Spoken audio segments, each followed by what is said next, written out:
선생님 안녕하세요. 다정다감 공감학교의 양성현입니다. 오늘은 선생님들과 함께 공감교육을 시작하기에 앞서 마인드 강의를 진행해 드리려고 합니다.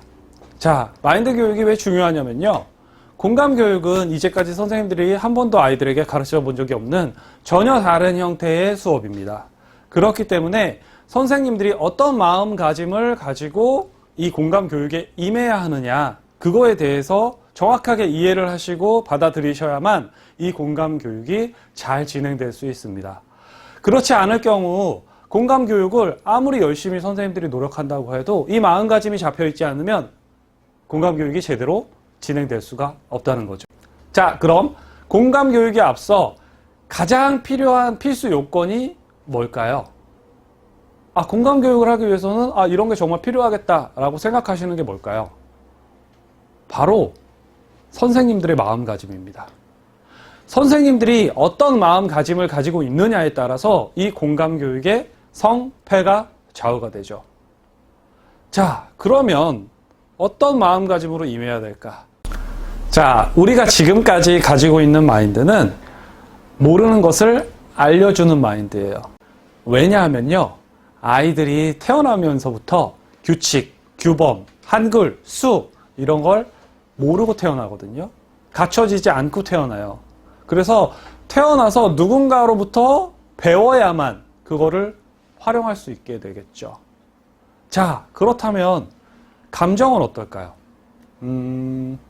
감정. 지금 선생님들도 다 가지고 마음속에 가지고 있는 그 감정. 자, 아이들이 태어나면서부터 감정을 가지지 않고 태어날까요? 감정을 다 가지고 태어나죠? 그렇기 때문에 선생님들의 교육 마인드가 달라져야 된다는 거예요. 왜냐? 아이들이 이미 가지고 있는 것을 다시 알려주는 교육이기 때문에 그래요. 그래서 지금까지 선생님들이 가지고 있는 마인드는 모르는 것을 알려줘야겠다라는 마인드를 가지고 계셨다면 지금 이 순간부터는 내가 이 아이의 감정을 알아줘야겠다라고 알려주는 것이에요.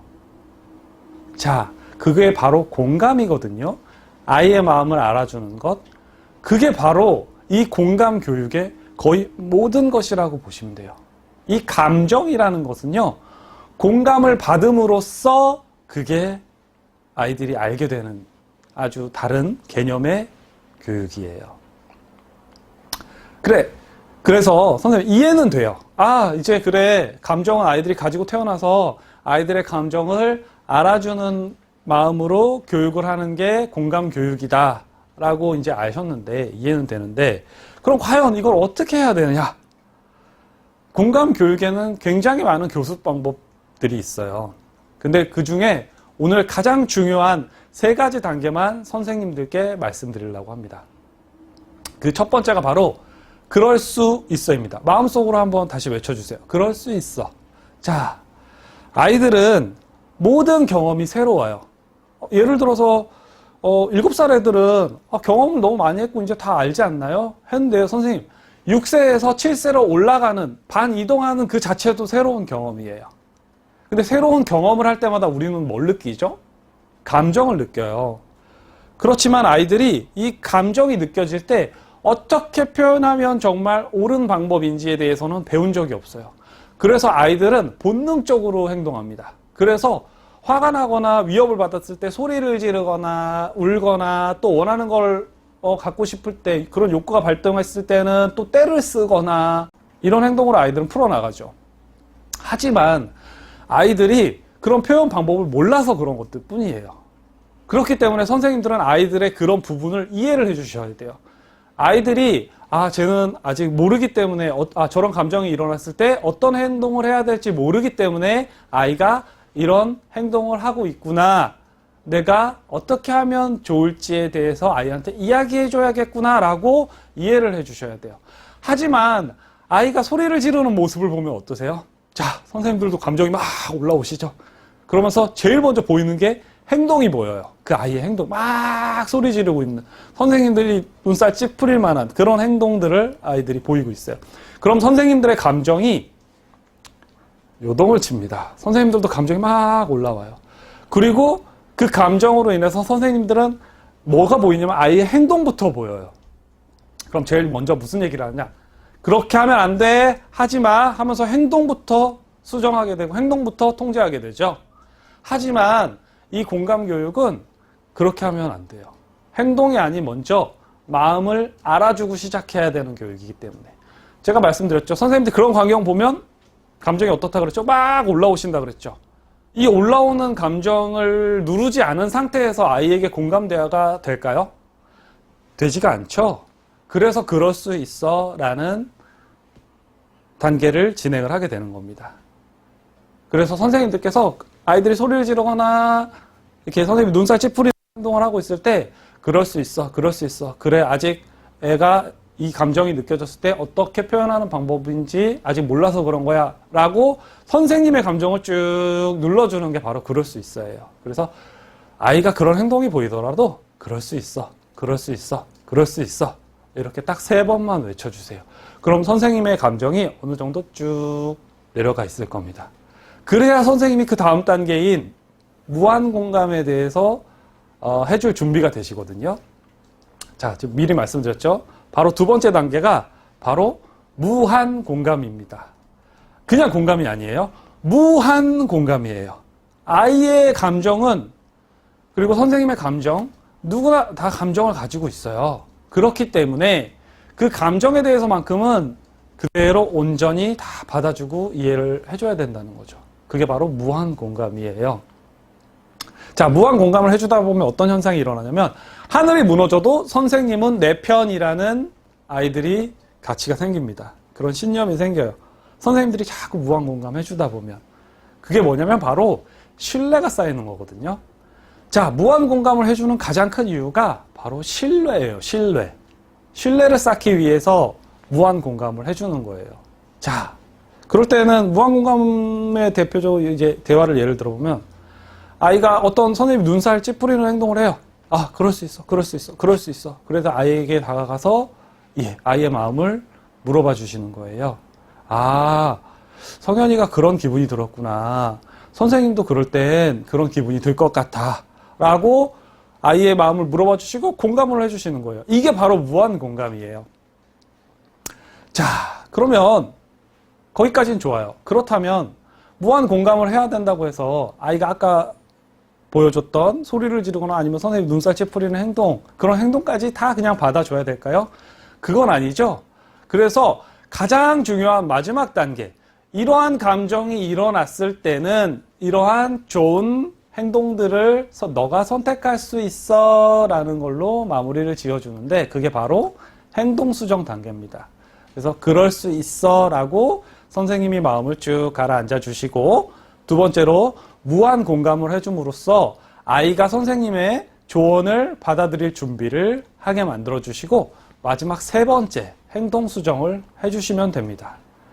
자, 공감을 아까 말씀드렸듯이 공감을 한다는 건 아이가 행동에 대한 조언을 받아들일 수 있는 준비를 하게 해주는 거거든요. 그래서 예를 들면 선생님들이 화가 났어요. 화가 났을 때 아이에게 어떻게 이야기하시죠? 바로 행동 수정부터 진행하게 되고, 또 내가 화는 나지만 티는 안 내야지 했는데 아이들은 정말 본능적으로 선생님이 화가 났다는 걸 알고 있어요. 그래서 아이들이 선생님이 화가 났을 때 행동을 통제를 할 때 아이들이 선생님 말을 잘 따르게 되죠. 근데 그때 아이들의 마음은 어떨까요?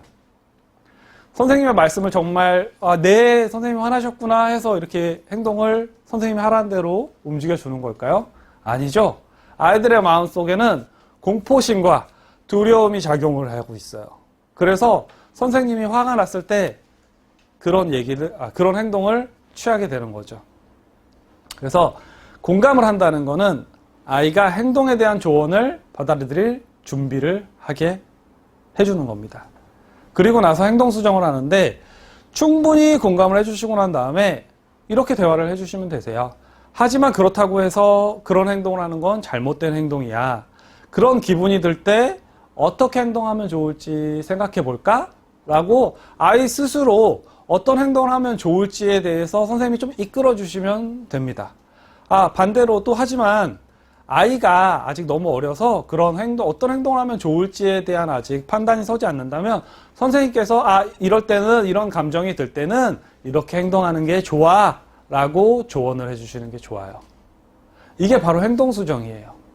아이에게 이거 하지 마! 명령적으로 얘기하는 것보다 아이에게 스스로 앞으로는 이렇게 행동하는 게 좋다라는 선택을 할 수 있게끔 해주는 거죠. 그게 바로 공감교육의 핵심이라고 볼 수 있습니다. 심리학에서 아이는 자기를 믿고 지지해주는 사람을 실망시키지 않고 신뢰를 얻기 위해 무던히 노력한다고 합니다. 그게 뭘까요? 자, 아까 무한공감이 뭐라 그랬죠? 신뢰 형성이라 그랬어요. 근데 아이들도 마찬가지고 선생님들도 마찬가지예요. 자, 선생님이 신뢰를 하는 사람이 자, 이거 나랑 같이 이렇게 해볼까? 하면 마음이 어떠세요? 그래. 그렇게 한번 해보자. 이런 마음이 들죠. 근데 선생님이 봤을 때 정말 신뢰가 안 가는 사람이에요. 여태까지 봤을 때. 근데 그런 사람이 갑자기 이거 이렇게 해서 이렇게 한번 해볼까? 하면 어떤 마음이 드세요? 별로 하기 싫고, 별로 믿음도 안 가고, 움직이기가 싫어지잖아요. 자, 아이들도 그 마음이 똑같아요. 선생님하고 신뢰관계가 잘 쌓이면 선생님이 어떤 이야기를 하더라도 아이들은 잘 따르게 돼 있죠. 선생님의 통제도 잘 따르고 선생님과의 신뢰관계가 구축도 굉장히 잘 되겠죠. 하지만 아이가 선생님과 신뢰관계가 좋지 않다 그러면 어떨까요? 선생님에 대해서 무슨 얘기를 하더라도 아이들이 저게 맞나? 선생님은 좀 이게 다른 것 같은데? 이렇게 의심을 하게 되겠죠. 그 마음은 아이들도 똑같아요. 그렇기 때문에 선생님들께서 이 무한 공감을 해줌으로 인해서 아이들이 선생님과 신뢰관계가 구축이 된다는 거죠. 그렇게 되면 선생님이 원하는 그런 아름다운 교실 문화가 생기게 되겠죠? 자, 이제 마지막으로 지금까지 해왔던 것을 다시 한번 생각해 보면서 마무리 짓도록 하겠습니다. 자, 선생님들 마음가짐은 어떻게 가지셔야 된다고 말씀드렸죠? 바로 모르는 것을 알려주는 것이 아니라 아이들의 마음을 알아줘야겠다라는 마음가짐으로 공감교육에 임하셔야 된다는 게 가장 중요한 거고요. 그 다음에 아이들과의 공감교육 시 진행해야 될 그 세 가지 단계. 첫 번째, 그럴 수 있어. 두 번째, 무한공감. 세 번째, 행동수정. 이 세 단계만 착실히 잘 수행해 주셔도 공감교육은 성공했다고 볼 수 있으세요. 그렇기 때문에 이 시간부터 선생님들 이거 꼭 잊지 마시고 우리 아이들과 공감교육, 공감수업 하실 때만 이런 마음가짐 또 이런 단계를 지키셔서 수업을 진행해 보시길 바랍니다. 감사합니다.